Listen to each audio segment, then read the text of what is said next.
Ça, c'est moi. Je m'appelle le Cypricromis, et ça va faire quelques mois que je suis né à l'aquarium des tropiques. Enfin, du moins, dans son laboratoire. D'ailleurs, aujourd'hui, c'est un grand jour, car je vais pouvoir rejoindre les grands dans l'aquarium d'exposition. Ah, je suis impatient, j'espère que ça va bien se passer, et que je pourrai me faire plein d'amis. Portez-moi bien.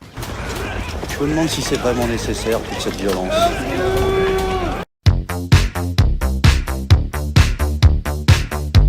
Comme ce jeune Cypricromis a pu l'apprendre à ses dépens, la vie en communauté dans un aquarium, c'est pas simple. Il existe une véritable hiérarchie dans cette micro-société, du prédateur à la proie, du dominant au dominé. On peut observer différentes interactions entre eux, de la plus simple indifférence jusqu'à la violence la plus extrême. J'espère que vous avez le cœur bien accroché parce que c'est une véritable boucherie à l'intérieur.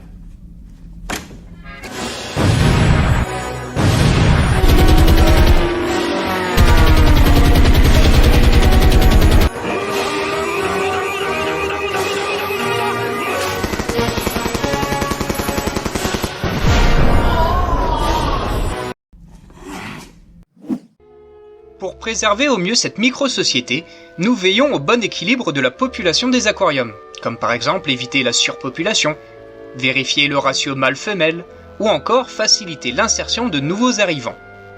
En effet, étant stressés par le transfert, les nouveaux ont tendance à être harcelés par les dominants déjà présents. Je suis pas venue ici pour souffrir, ok? Pour éviter cela, on peut soit les acclimater en cage, Venez m'ouvrir! Venez m'ouvrir! soit les relâcher juste après le nourrissage, une fois les esprits apaisés suite à un très bon repas.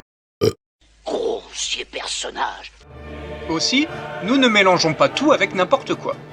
Outre les différences de qualité d'eau et de région géographique, c'est surtout le risque de prédation entre les espèces qui nous intéresse ici. A priori, le plus logique serait d'isoler les prédateurs dans des aquariums spécifiques, afin que les méchants carnivores aux dents pointues ne s'attaquent pas aux gentils herbivores sans défense. Coucou. Mais la réalité en est tout autre. En effet, la cohabitation entre les deux est largement possible, grâce à deux paramètres à prendre en compte. Premièrement, le poisson n'a pas la capacité comme nous de mordre et mâcher sa nourriture. L'aliment en lui-même est gobé d'une traite. Par conséquent, hormis les piranhas carnivores et les requins, un poisson ne peut manger une proie plus grande que la taille de sa bouche. C'est pourquoi, par exemple, les poissons tigres ne s'attaquent pas à nos tilapias, malgré leur position de féroces prédateurs. Qu'il est méchant. Deuxièmement, si nous les êtres humains avons acquis la particularité de manger juste pour le plaisir, le poisson, lui, est plus simple dans son raisonnement. Il ne voit que dans l'apport énergétique que lui procure sa nourriture.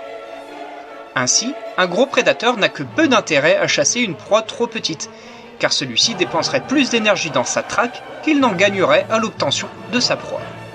Il y a donc très peu de chances que vous assistiez à un acte de prédation pendant votre visite, d'autant plus que nous nourrissons suffisamment nos pensionnaires.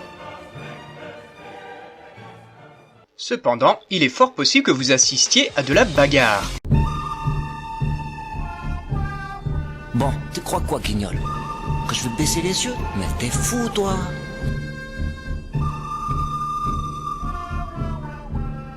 C'est un véritable pro. Oh, je suis mal, là. Je vais plus pouvoir tenir très longtemps. Bon, ok. Allez, salut bouffon. Qui, cela dit, s'apparente plus à de l'intimidation. Que ce soit pour défendre son territoire, La bagarre! défendre sa progéniture, La bagarre! ou encore asseoir son autorité. La République, c'est moi! Un bon aménagement de l'aquarium permet de limiter cette interaction néfaste. En effet, la décoration, que ce soit cailloux, racines ou plantes, permet de faciliter la séparation des territoires des différents dominants, ainsi que de caches potentielles pour les plus pacifistes. Je sais très bien que sous prétexte que je suis gentil, les gens me prennent souvent pour un truffe. Et en plus, ça permet d'embellir un aquarium. L'exploitation de son environnement afin de se protéger, certains s'en font même une spécialité. On peut citer par exemple le poisson-chat banjo, pouvant s'enfouir très facilement dans le sable. On a aussi les Néolamprologus, qui eux utilisent les coquilles d'escargot comme bunker, nursery ou harem. Et enfin, on peut aussi citer les anguilles de feu, capables de se faufiler dans de petites anfractuosités. Ça va, sucre, c'est malgré leur gabarit. Il suffit. D'autres encore poussent plus loin ce concept en usant de ce qu'on appelle le mimétisme. Certains sont transparents, comme le silure de verre. Les poissons-feuilles ressemblent à des feuilles, c'est bien, vous suivez. Et également, les silures aiguilles ressemblent quant à eux à des petites brindilles. On me voit, on me voit plus. On me voit, on me voit plus. On me voit plus, on me voit. On me voit plus. Ah, c'est surprenant. Ah oui.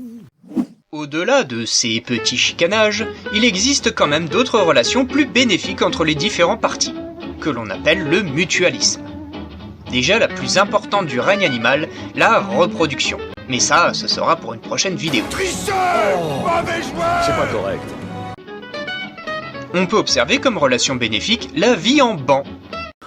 C'est rigolo. Cette association augmente les chances de survie du poisson, qui individuellement n'a que peu de moyens de défense contre les prédateurs. En effet, l'assaillant n'arrivera pas à se focaliser sur une proie en particulier, à cause du mouvement coordonné du banc. Également, comme autre relation, on peut voir des poissons se nourrir des saletés ou parasites présents sur le corps d'un autre, lui garantissant un nettoyage complet et gratuit. C'est le cas ici de ce labéo qui est en train de nettoyer un clarias. Chaque jour, nous prêtons attention à toutes ces interactions, qu'elles soient bonnes ou mauvaises. Nous faisons tout pour que nos pensionnaires se sentent à l'aise dans leur environnement, car un poisson décontracté est un poisson en bonne santé. Cela étant, et malgré tous nos efforts et toutes nos connaissances, nous ne sommes jamais à l'abri d'une mauvaise surprise. Parfois, le moindre changement peut modifier drastiquement l'équilibre d'un aquarium. Preuve s'il en est qu'on ne peut totalement dompter Mère Nature. La vie prend le large, la vie conquiert de nouveaux territoires, elle renverse toutes les barrières, c'est parfois pénible, c'est parfois dangereux, mais... Enfin, c'est comme ça. Non, moi je crois qu'il faut que vous arrêtiez d'essayer de dire des trucs.